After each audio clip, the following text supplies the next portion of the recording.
Hello বন্ধুরা, 2026 বিশ্বকাপে থাকবে না নেইমার জুনিয়র। ব্রাজিলের বড় তারকা ছাড়া কেমন প্রভাব পড়তে পারে ব্রাজিল দলে এবং নেইমারকে নিয়ে কি বলেছেন কোচ কার্লো আনচেলত্তি, চলুন জেনে নিই বিস্তারিত। নেইমার দীর্ঘদিন ধরে চোট সমস্যায় ভুগছেন। হাঁটুর বড় চোট, এরপর তার উরুর ইনজুরি। সব থেকে এখনো পুরোপুরি ফিরতে পারেননি তিনি। কোচ এবং মেডিকেল টিম মনে করেছিলেন তিনি এখনো 100% ফিট নন। এছাড়াও কোচ কার্লো আনচেলত্তি বলেছেন যে আধুনিক ফুটবলে শুধু প্রতিভাই যথেষ্ট নয়, শারীরিকভাবে টপ ফর্মে থাকতে হবে। নেইমার এখনও সেই অবস্থানে পৌঁছাতে পারেননি, তাই 2026 বিশ্বকাপে তার খেলা নিয়ে সব দরজাই প্রায় বন্ধ। কোচ কার্লো আনচেলত্তি নেইমারকে নিয়ে বললেন, এটা কোনো ইনজুরি সিদ্ধান্ত নয়, এটা একটি টেকনিক্যাল সিদ্ধান্ত। তিনি পরিষ্কার করে বলেছেন নেইমারকে দলে নেওয়া হবে কেবল যদি তিনি পুরোপুরি ফিট হন এবং প্রস্তুত থাকেন তবে।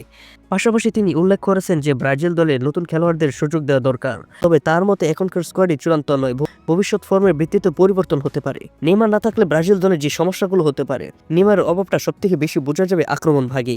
প্রথমত তার ড্রিবলিং, পাসিং আর সৃজনশীলতা ছাড়া ব্রাজিলের আক্রমণের ম্যাজিক অনেকটাই কমে যাবে। দ্বিতীয়ত অভিজ্ঞতা এবং নেতৃত্বের ঘাটতি তৈরি হবে। বড় ম্যাচে দলকে টেনে নেবার মতন একজন সিনিয়র খেলোয়াড়দের অভাব পড়বে। এবং তৃতীয়ত সমর্থক ও মিডিয়ার মনোবল কিছুটা কমে যেতে পারে। নেইমার মাঠে থাকলে এক ধরনের আত্মবিশ্বাস কাজ করে, তা এবার হয়তো থাকবে না। অবশ্য বিকল্প আছে ভিনিসিয়াস জুনিয়র, রদ্রিগো এবং রাফিনহারা, কিন্তু তারা এখনও নেইমারের মতন দায়িত্ব বহনের স্তরে পৌঁছতে পারেননি। সংক্ষেপে বলা যায় নেইমারের অনুপস্থিতি ব্রাজিল দলের জন্য এক বড় আঘাত। কোচ কার্লো আনচেলত্তি ইতিবাচকভাবে দেখেছেন, বলেছেন নতুনদের সুযোগ তৈরি হবে।